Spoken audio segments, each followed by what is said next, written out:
E o plenário da Câmara dos Deputados terminou de aprovar nesta quinta-feira a medida provisória do presidente Jair Bolsonaro que reestrutura os ministérios. O texto agora vai ao Senado, onde tem de ser aprovado até 3 de junho. O presidente da Casa, Davi Alcolumbre, já marcou a discussão para a próxima terça. Caso contrário, o governo passa a ter a mesma configuração existente na gestão Michel Temer, com 29 pastas em vez das atuais 22. Na tarde dessa quinta, parlamentares do Centrão aceitaram abrir mão de uma emenda na MP que limitaria as atribuições de auditores da Receita Federal. Trata-se daquela emenda Gilmar Mendes, sobre a qual falamos muito aqui no programa, inclusive com entrevista com o procurador. No entanto, o acordo traçado prevê incluir essa discussão futuramente por meio de um projeto de lei sobre o CARF, o Conselho Administrativo de Recursos Fiscais. É por isso que a gente tem que estar sempre de olho nesse pessoal. Então, eles abrem mão aqui, mas colocam lá na frente, vão avaliar qual é o clima. É bom manter a vigilância. A votação da medida provisória havia empacado na quarta-feira. Foi quando a Casa aprovou, no âmbito da MP, o texto que retira da pasta da Justiça o COAF, que é o Conselho de Controle de Atividades Financeiras, aquele órgão que detecta movimentação bancária suspeita, lavagem de dinheiro e tudo mais. O ministro da Justiça, Sérgio Moro, minimizou o fato e afirmou que o governo Bolsonaro não trabalha com a possibilidade de veto à medida provisória. O presidente da Câmara dos Deputados, Rodrigo Maia, encerrou a sessão de votação da quarta-feira após um embate entre a bancada do PSL e os partidos do Centrão. Zé Maria Trindade, o que você está achando aí da tramitação dessa MP? Olha, Felipe, estranho, muito estranho. Eu me lembrei de uma frase famosa de um criminoso brasileiro chamado Lúcio Flávio, em que ele dizia: bandido é bandido, polícia é polícia, os dois não devem se misturar, são como óleo e água, né? Eu vi um plenário mais ou menos assim. Sempre foi tudo muito determinado. Os partidos governistas, os partidos de oposição e os partidos independentes. Estes independentes eram placa de aluga-se na testa, ou seja, à espera do mercado de comprar votos no plenário. Eram poucos os independentes. Só que a maioria agora é independente. É esse tal de Centrão. Uma hora ele vai para um lado, forma a maioria com a oposição. Outra hora vai para outro lado, forma a maioria governista. Quer dizer, um congresso assim está esquisito. E eu vi no debate lá que o PSL está dividido assim como a bancada governista. De um lado, alguns que tentavam puxar a política para a realidade, para a negociação. Ou seja, é melhor aprovar a medida provisória do que não aprovar a medida provisória e ficar tentando segurar assuntos que não dão certo. Pois bem, e aí o que é que acontece? Esse pessoal que fez o acordo com o Centrão estava com o celular criticando o Centrão lá, virou uma torre de Babel o plenário da Câmara. Aí, num determinado momento, o líder do DEM acabou subindo à tribuna e dizendo o seguinte, que era canalice, quer dizer, nas reuniões, o PSL diz uma coisa e lá no plenário, nas mídias sociais, os militantes do PSL dizem outra, ou seja, jogam para a plateia e votam contra o acordo do governo. Agora, é um argumento previsível e racional, porque esse texto que o governo tentava derrubar, a origem dele, a autoria é da lavra do líder do governo no Senado, o senador Fernando Bezerra. Então agora o governo dá a entender que está fazendo uma avaliação, auditoria e vai, enfim, tratar de forma diferente quem votou contra. Então tem que demitir o líder do governo no Senado, o Fernando Bezerra, que foi o autor desse texto, né?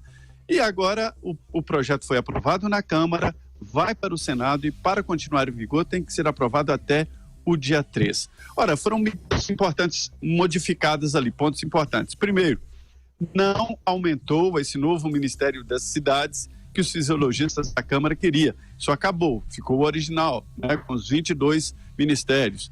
Também, aquele artigo que eu denunciei em primeira mão aqui, você se lembra, na entrevista com o procurador, né, esse jabuti, esse contrabando, que colocava uma mordaça nos auditores da Receita Federal. Isso também não ficou no texto, não, mas ficou a transferência do COAF para o Ministério da Economia, e acho que o governo tem razão. Não saiu do governo o COAF. O COAF continua no governo. É um setor de inteligência financeira, mas agora depende do Senado. É bom deixar claro aqui, Augusto Nunes, o placar da derrota do Sérgio Moro, que perdeu o COAF, foi por 228 votos a 210. Eu tenho aqui, preciso achar agora o nome dos partidos. Perdi a minha janela, Augusto. Diga aí o seu comentário enquanto eu recupero aqui, só para ser bastante específico quanto às orientações de bancadas para o voto sim ou não. Perfeito. Nós vamos comentar depois as manifestações convocadas para domingo, mais detidamente, mas eu já quero lembrar agora que a aprovação dessa medida provisória, a votação dessa medida provisória, era uma das 3 bandeiras principais desse ato, né? Das manifestações de domingo. Convém manter hasteada essa bandeira à espera da votação no Senado. Mas, evidentemente, o Congresso já começou a recuar em consequência da pressão das ruas. Então, essa história de não pode falar, porque se a gente começar a pedir coisas, o presidente da Câmara pode ficar magoado, o Rodrigo Maia. Que é isso? Eles têm de agir sob pressão, sempre foi assim e assim será. O povo tem o direito de pedir o que acha correto, e essa bandeira é corretíssima, como são também as 2 outras principais reivindicações: a votação da reforma da Previdência e a votação o quanto antes da lei anticrime do ministro Sérgio Moro. Então foi recuo, sim, e é assim que se faz. Antes de domingo já recuaram. Tem de continuar pressionando, e é uma bobagem essa história de que você tem de ver como reage o presidente da Câmara, o presidente do Senado.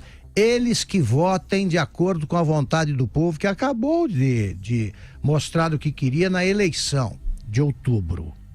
Era isso. Eu queria dizer o seguinte: a história do COAF.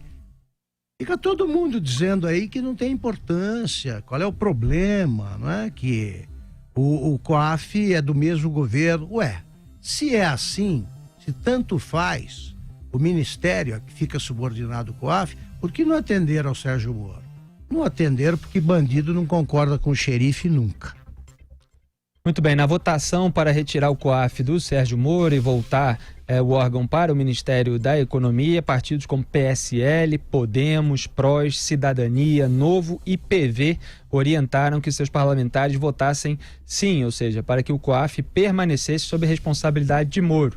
O Novo, partido pelo qual o João Amoedo foi candidato à presidência da República, partido do deputado, por exemplo, Paulo Ganimi, que deu entrevista aqui aos Pingos nos Is, que votou contra a volta do COAF ao Ministério da Economia. O Cidadania, aquele partido da deputada Paula Belmonte, que tem sido incisiva na CPI do BNDES, também deu entrevista aqui ao programa, assim como o Marcelo Calero, ex-ministro da Cultura do governo Michel Temer, para citar apenas alguns exemplos de parlamentares que deram aqui entrevistas aos Pingos nos Is. Então, esses foram os votos para permanecer nas mãos do Moro, e os partidos de oposição e do suposto centro acabaram votando para que o COAF saísse das mãos do Moro. É bom destacar, Augusto Nunes, que o senhor que se esconde lá na Câmara dos Deputados, como a gente estava ironizando ontem, eu acho que foi ontem, mas durante essa semana no programa, o senhor Aécio Neves votou para que o COAF voltasse para o Ministério da Economia. Para você ver que Aécio Neves está votando lá junto com o PT, com o PDT, com o MDB, com os partidos do Centrão, com essa turma toda. Eu completo meu comentário. Sem saber disso, eu escrevi um texto dizendo que a maior bancada da Câmara é a bancada dos dependentes, os que se dizem independentes, dependentes do foro privilegiado. Essa bancada é a mais numerosa porque ela vai da Gleisi Hoffmann ao Aécio Neves, eu escrevi, tá aí.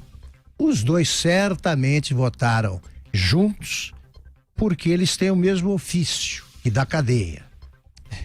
E o PSDB, Zé Maria, só fazer o registro que o PSDB tem um racha, né? Então tem o Aécio e outros de um lado, votando para tirar o COAF do Sérgio Moro, e tem o Carlos Sampaio, que foi aquela voz imponente durante o processo de impeachment da Dilma Rousseff, exigindo o afastamento da presidente, que votou para a permanência do COAF nas mãos do Moro. Diga aí. Os casos de polícia votaram de um lado, os que não têm culpa no cartório votaram de outro.